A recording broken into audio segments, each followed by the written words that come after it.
आज मैं अरण्य कांड का 68वां सर्ग सुनाती हूँ, जिसमें जटायु का प्राण त्याग और श्री राम द्वारा उनका दाह संस्कार है। भयंकर राक्षस रावण ने जिसे पृथ्वी पर मार गिराया था, उस गिरिधराज जटायु की ओर दृष्टि डालकर भगवान श्री राम मित्रोचित गुण से संपन्न सुमित्रा कुमार लक्ष्मण से बोले, भाई यह पक्षी अवश्य मेरा ही कार्य सिद्ध करने के लिए प्रयत्नशील था, किंतु उस राक्षस के द्वारा युद्ध में मारा गया। यह मेरे लिए ही अपने प्राणों का परित्याग कर रहा है। लक्ष्मण, इस शरीर के भीतर इसके प्राणों की बड़ी वेदना हो रही है, इसलिए इसकी आवाज बंद होती जा रही है तथा यह अत्यंत व्याकुल होकर देख रहा है। लक्ष्मण से ऐसा कहकर श्री राम उस पक्षी से बोले, जटायु, यदि आप पुनः बोल सकते हो तो आपका भला हो। बताइए सीता की क्या अवस्था है और आपका वध किस प्रकार हुआ। जिस अपराध को देखकर रावण ने मेरी प्रिय भार्या का अपहरण किया है, उसका वह अपराध क्या है और मैंने उसे कब किया। किस निमित्त को लेकर रावण ने आर्या सीता को हरण किया है। पक्षी प्रवर, सीता का चंद्रमा के समान मनोहर मुख कैसा हो गया था तथा उस समय सीता ने क्या क्या बातें कही थी। तात उस राक्षस का बल पराक्रम तथा रूप कैसा है, वह क्या काम करता है और उसका घर कहाँ है। मैं जो कुछ पूछ रहा हूँ वह सब बताइए। इस तरह अनाथ की भांति विलाप करते हुए श्री राम की ओर देखकर धर्मात्मा जटायु ने लड़खड़ाती जवान से यूं कहना आरंभ किया, रघुनंदन, दुरात्मा राक्षस राज रावण ने विपुल माया का आश्रय ले आंधी पानी की सृष्टि करके सीता का हरण किया है। तात, जब मैं उससे लड़ता लड़ता थक गया, उस अवस्था में मेरे दोनों पंख काटकर वह निशाचर विदेह नंदनी सीता को साथ लिए यहाँ से दक्षिण दिशा की ओर गया था। रघुनंदन, अब मेरे प्राणों की गति बंद हो रही है, दृष्टि घूम रही है और समस्त वृक्ष मुझे सुनहरे रंग के दिखाई देते हैं। ऐसा जान पड़ता है कि उन वृक्षों पर खस के केस जमे हुए हैं। रावण सीता को जिस मुहूर्त में ले गया है, उसमें खोया हुआ धन शीघ्र ही उसके स्वामी को मिल जाता है। काकुत्स, वह विंद नामक मुहूर्त था, किंतु उस राक्षस को इसका पता नहीं था। जैसे मछली मौत के लिए ही बंसी पकड़ लेती है, उसी प्रकार वह भी सीता को ले जाकर शीघ्र ही नष्ट हो जाएगा। अतः अब तुम जनक नंदनी के लिए अपने मन में खेद ना करो। संग्राम के मुहाने पर उस निशाचर का वध करके तुम शीघ्र ही पुनः विदेह राजनंदनी के साथ विहार करोगे। गिरिधराज जटायु यद्यपि मर रहे थे तो भी उनके मन में मोह या भ्रम नहीं छाया था। वे श्री रामचंद्र जी से उनकी बात का उत्तर दे ही रहे थे कि उनके मुख से मांसायुक्त रुधिर निकलने लगा। वे बोले, रावण विसर्वा का पुत्र कुबेर का सगा भाई है। इतना कहकर उन पक्षी राज ने दुर्लभ प्राणों का परित्याग कर दिया।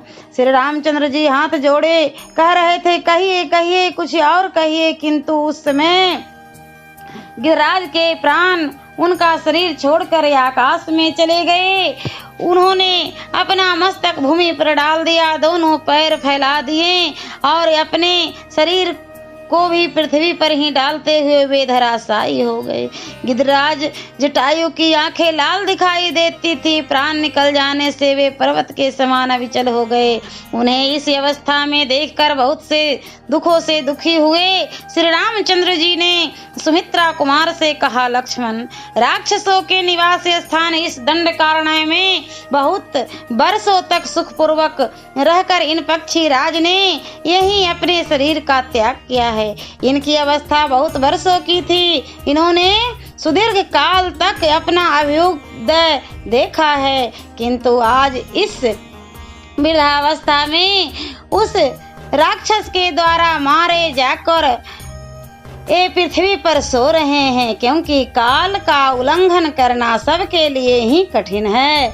लक्ष्मण, देखो ये जटायु मेरे बड़े उपकारी थे, किंतु आज मारे गए। सीता की रक्षा के लिए युद्ध में प्रवृत्त होने पर अत्यंत बलवान रावण के हाथ से इनका वध हुआ है। बाप दादों के द्वारा प्राप्त हुए गिद्धों के विशाल राज्य का त्याग करके इन पक्षी राज ने मेरे ही लिए इन प्राणों का आहुति दी है। सूर, शरणागत, रक्षक, धर्मपरायण श्रेष्ठ पुरुष सभी जगह देखे जाते हैं। पशु पक्षी की योनियों में भी उनका अभाव नहीं है।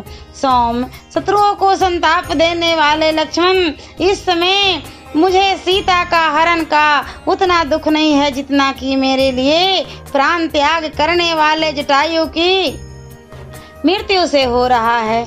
मान यशस्वी श्रीमान राजा दशरथ जैसे मेरे माननीय और पूज्य थे, वैसे ही ये पक्षी राज जटायु भी है। सुमित्रा नंदन, तुम सूखे काष्ठ ले आओ, मैं मत कर आग निकालूंगा और मेरे लिए मृत्यु को प्राप्त हुए इन गिरिधराज का दाह संस्कार करूंगा। सुमित्रा कुमार, उस भयंकर राक्षस के द्वारा मारे गए इन पक्षी राज को मैं चिता पर चढ़ाऊंगा और इनका दाह संस्कार करूंगा। महान बलशाली गिरिधराज, यज्ञ करने वाले अग्निहोत्री, युद्ध में पीठ न दिखाने वाले और भूमि दान करने वाले पुरुषों को जिस गति की जिन उत्तम लोकों की प्राप्ति होती है, मेरी आज्ञा से उन्हीं सर्वोत्तम लोकों में तुम भी जाओ।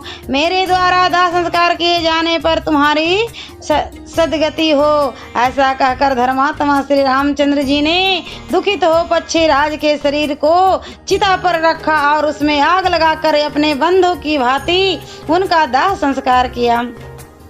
तदंतर लक्ष्मण सहित पराक्रमी श्री राम वन में जाकर मोटे मोटे महारोही काट लाए और उन्हें जटायु के लिए अर्पित करने के उद्देश्य से उन्होंने पृथ्वी पर कुश बिछाए। महायशस्वी श्री राम ने रोही के गुद्दे निकालकर उनका पिंड बनाया और उन सुंदर हरित कुशाओं पर जटायु को पिंडदान किया। ब्राह्मण लोग परलोकवासी मनुष्य को स्वर्ग की प्राप्ति कराने के उद्देश्य से जिन प्रीत संबंधी मंत्रों का जप आवश्यक बतलाते हैं, उन सब का भगवान श्री राम ने जप किया। तदंतर उन दोनों राजकुमारों ने गोदावरी नदी के तट पर जाकर उन गिरिधराज के लिए जलांजलि दी। रघुकुल के उन दोनों महापुरुषों ने गोदावरी में नहाकर शास्त्रीय विधि से उन गिरिधराज के लिए उस समय जलांजलि का दान किया। महर्षि तुल्य श्री राम के द्वारा दाह संस्कार होने के कारण गिरिधराज जटायु को आत्मा का कल्याण कराने वाली परम पवित्र गति प्राप्त हुई। उन्होंने रणभूमि में अत्यंत दुष्कर और यशोवर्धक पराक्रम प्रकट किया था, परंतु अंत में रावण ने उन्हें मार गिराया।